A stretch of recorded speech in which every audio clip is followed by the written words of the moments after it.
Hi, I'm Ellen Gormley, and today we're talking about how to single crochet into a chain. Today we're talking about how to single crochet into a chain. I've already made the chain. You can see previous videos on how to do that.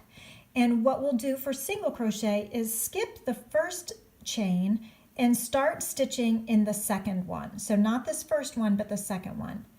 There are two ways to do it. You just need to be consistent. The most traditional way is to insert the hook here, which is under one loop of the chain and under the back ridge on the back, and pull up a loop and pull that through the fabric and yarn over and pull through two to make a single crochet.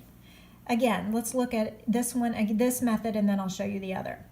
So each chain is made up of two loops on the front and a back ridge on the back.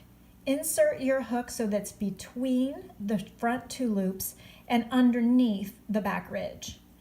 Pull the yarn through to the front, pulling up a loop, yarn over and pull through two loops to make a single crochet.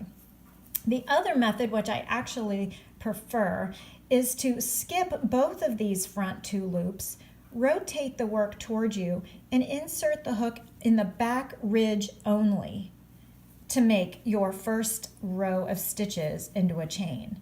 The reason I like this method better, let me do one more and I'll show you. So you're going in just the back ridge only and just skipping those top two loops of the chain. I like this better because you can see how nice these stitches look on the top of the work, these little like running V's or running hearts. When you work in the back ridge only of a chain, you end up getting these same little ridges or hearts on the bottom. So those last couple stitches look nice and neat, and you could actually crochet into those really well. But the first method I showed you of going through the front two loops and underneath the back ridge, it just leaves one loop underneath it, and it's harder to work into when you're going to put an edging.